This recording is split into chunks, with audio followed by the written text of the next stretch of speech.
І коли я прокинулась вранці 24-го, і я розумію, що Україну вже ночі почали бомбити. І я почала збирати речі. Ну це так, воно таке нервне. Ти збираєш і ти думаєш, що далі, куди їхати. Ну ми розуміли, що тут ми в безпеці. Alla and her sister Natasha are from a small town in the Donbass, eastern Ukraine. They fled to Poland with their children when Russia invaded. 5 months since they crossed the border, they're still struggling to settle in the country. Відчувається кожного дня підтримка. Важко. Важко не знайти житло, важко знайти місце у школі для дітей. І ми все одно намагаємося, скажімо так, не опускати рук і боротися далі. Інакшого шляху немає. У нас є діти, у нас є відповідальність за них, і вони повинні... Поки що вертатися нам нема куди. Нема куди вертатися, і треба створювати умови для дітей, щоб дитинство дітей, воно було яскравим. They told me how they feel about the help they've received. Якби воно не було гарно, то хочеться додому. Так, мені кажеться, все це гарно працює, але все одно настрою немає. Розуміння тому, що додому ти не можеш поїхати, бо немає миру, все дуже складно. Ніхто не знає, наскільки це все затягнеться і як довго прийдеться чекати. І ця, скажімо так, неможливість передбачити своє майбутнє, воно дуже ускладнює сьогодення, наше настояще. Але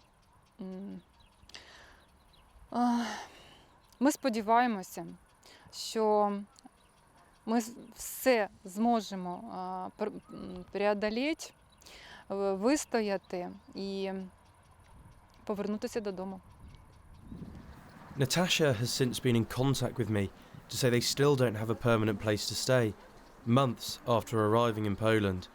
She told me that whilst she is happy that she, her sister and their children are safe from the war's dangers, they continue to battle with its consequences.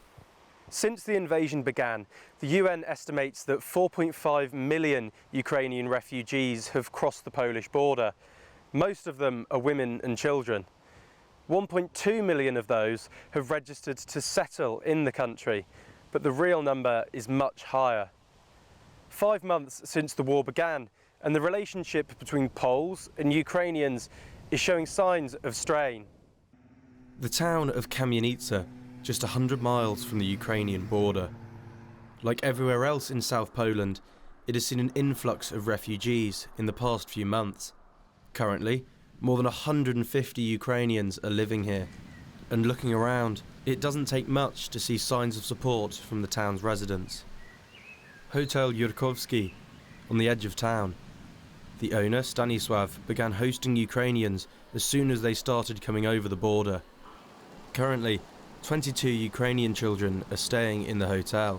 Jedno na przykład dziecko jest takie tam z Dalekiego Wschodu, że dzień przed przyjazdem bomba trafiła w jej rodzinny dom. Akurat nie było nikogo. I śladu po tym domu nie ma.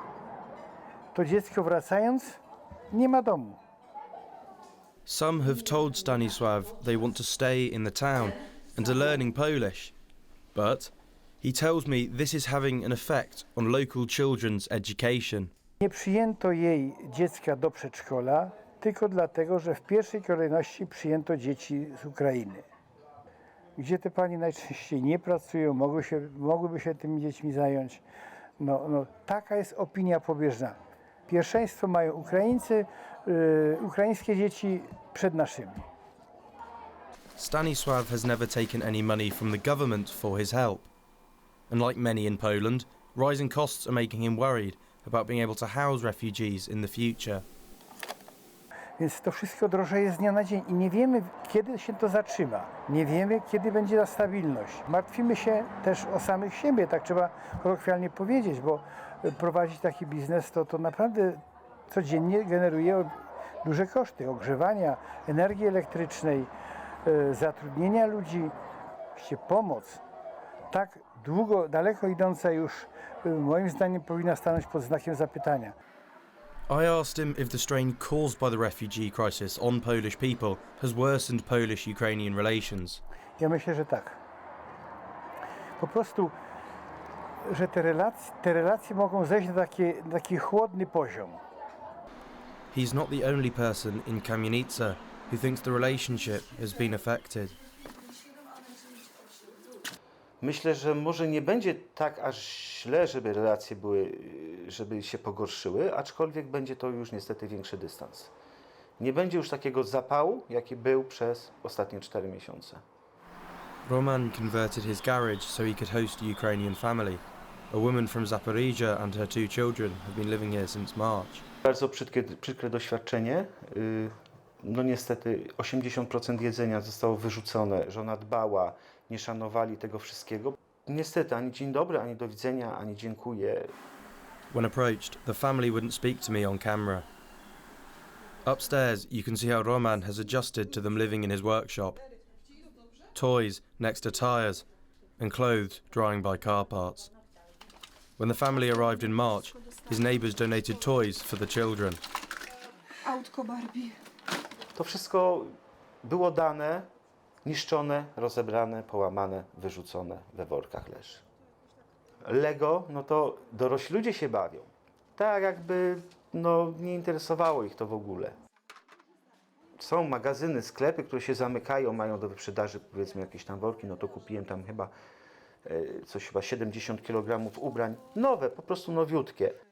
No na pewno nie spodziewałem się, że takie może być zachowanie ze strony ludzi, którzy dostali pomoc, nie oferując nic w zamian. The government gives anyone housing refugees around £8 a day per person for the first 2 months. After that, it's up to the host. Roman gives the family around £100 a week out of his own pocket. Nawet więcej niż Polakom, pomimo tego, że oni tutaj przyjechali jako uciekinierzy. Oni się bardziej tutaj czują u siebie niż my powinniśmy. Dostawali wszystko to, co Polacy ciężko pracują na to lub prawie im się w ogóle nie należy.